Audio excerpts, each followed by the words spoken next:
আসসালামু আলাইকুম ভিউয়ার্স, সবাই কেমন আছেন? আশা করি সবাই অনেক ভালো আছেন। তো আবারও চলে আসলাম আপনাদের মাঝে নতুন একটি ভিডিও নিয়ে। আজ এই ভিডিওতে আপনাদেরকে দেখিয়ে দিব কিভাবে আপনার অ্যান্ড্রয়েড মোবাইলে অপরিচিত নাম্বার থেকে কল আসা বন্ধ করে কিভাবে সেভ নাম্বারে শুধু কল আসা সেটিংটি চালু করবেন। তো তার পুরো প্রসেসটা আজ এই ভিডিওতে আপনাদেরকে দেখিয়ে দেব। সো ভিডিওটি কন্টিনিউ শেষ পর্যন্ত দেখতে থাকুন। তো আপনার মোবাইলে যদি পরিচিত নাম্বারে কল আসা সেটিং চালু করেন, সেক্ষেত্রে আপনার মোবাইলে শুধু পরিচিত সেভ নাম্বারগুলি থেকেই কল আসবে, তাছাড়া অন্য কোনো অপরিচিত নাম্বার থেকে আপনার মোবাইলে কল আসবে না। তো এই সেটিং চালু করার জন্য প্রথমে আপনার মোবাইলে থাকা ডায়াল প্যাড অপশনে চলে যাবেন। তো আপনার ডায়াল প্যাড অপশনে আসার পর এখানে উপরের ডান পাশে থ্রি ডট আইকনে টাচ করে দিবেন। তারপর এখানে সেটিং এ টাচ করে দিবেন। তো সেটিং এ টাচ করার পর এখানে নিচে দেখতে পাচ্ছেন অনেকগুলো অপশন আছে। তো এখানে আছে ব্লক নাম্বার, তো এইখানে আপনি টাচ করে দিবেন।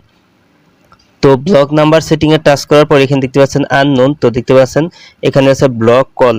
তো এখানে আপনি এই সেটিংটা যদি এখানে বন্ধ থাকে তাহলে আপনি এই সেটিংটা চালু করে নেবেন। তো এখানে টাচ করে দিলে সেটিংটা চালু হয়ে যাবে।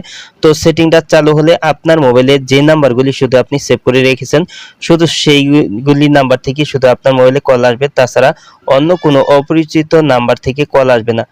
তো এই সেটিংটি যদি আপনার অ্যান্ড্রয়েড মোবাইলে ডায়াল প্যাড অপশনে বা অন্য কোনো সিস্টেমে যদি এই সেটিংটি না থাকে, সেক্ষেত্রে আপনি যে কাজটি করবেন, তো আপনার মোবাইলে কল ব্লকার ছোট্ট একটি সফটওয়্যার ইনস্টল করে নেবেন। তো কল ব্লকার সফটওয়্যারটি কীভাবে ইনস্টল করবেন ভিডিওর শেষে দেখিয়ে দিব। তো আমার মোবাইলে কল ব্লকার সফটওয়্যারটি ইনস্টল করা আছে, সফটওয়্যারটি আমি ওপেন করে নিলাম। তো সফটওয়্যারটি ওপেন করার পর এখানে উপরের ডান পাশে থ্রি ডট আইকনে টাচ করে দিবেন।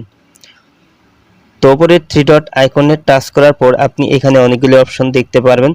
তো এইখান থেকে আপনি এখানে দেখতে পাচ্ছেন সেটিং আছে। তো এখন এই সেটিং এ আপনি টাচ করে দিবেন।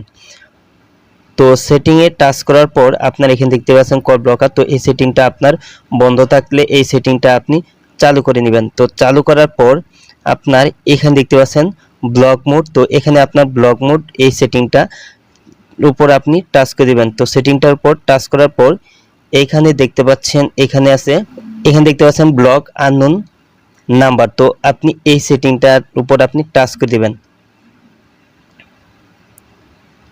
তো ব্লক আননোন নাম্বারের উপর টাচ করে দিলে আপনার মোবাইলে যে নাম্বারগুলি সেভ করা আছে শুধু সেই নাম্বারগুলি থেকেই কল আসবে, তাছাড়া অন্য কোনো নাম্বার থেকে আপনার মোবাইলে কল আসবে না।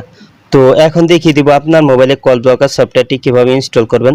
তো আপনার মোবাইলের কল ব্লকার সফটওয়্যারটি ইনস্টল করার জন্য প্রথমে আপনার মোবাইলে থাকা প্লে স্টোর সফটওয়্যারটি ওপেন করে নেবেন। তারপর এখানে নিচে ডান পাশে সার্চ অপশনে টাচ করে দিবেন।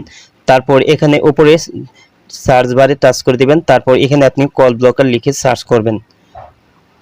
তো কল ব্লকার লিখে সার্চ করলে আপনার এখানে অনেকগুলো সফটওয়্যার দেখতে পারবেন। তো এর মধ্যে আপনি এখানে নিচে দিয়ে চলে আসলে এখানে দেখতে পাচ্ছেন কল ব্লকার। তো এখানে এই আইকনটি দেখে আপনি এই সফটওয়্যারটি আপনি ইনস্টল করে নেবেন।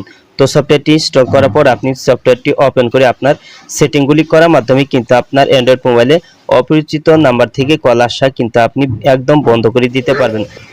তো এভাবে আপনি আপনার মোবাইলের ডায়াল প্যাড সেটিং থেকে অথবা আপনার মোবাইলে কল ব্লকার সফটওয়্যারের মাধ্যমে কিন্তু আপনার মোবাইলের পরিচিত সেভ নাম্বারগুলি থেকে ইনকামিং কল সেটিং চালু করে আপনার অপরিচিত নাম্বার থেকে কল আসা কিন্তু আপনি বন্ধ করে দিতে পারবেন।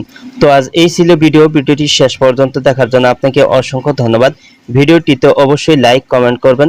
আর আপনি আমার এই চ্যানেলে নতুন ভিজিট করে থাকলে এরকম ইন্টারেস্টিং ভিডিও পেতে অবশ্যই ওপেন টেক ভিডিও ইউটিউব চ্যানেলটি সাবস্ক্রাইব করে পাশের বেল আইকনটি অ্যাক্টিভ করে দিবেন সবার আগে নতুন ভিডিওর নোটিফিকেশন পাওয়ার জন্য। পরবর্তী ভিডিওতে আবার আপনাদের সাথে দেখা হবে। ততক্ষণ পর্যন্ত সবাই ভালো থাকুন। আল্লাহ হাফেজ।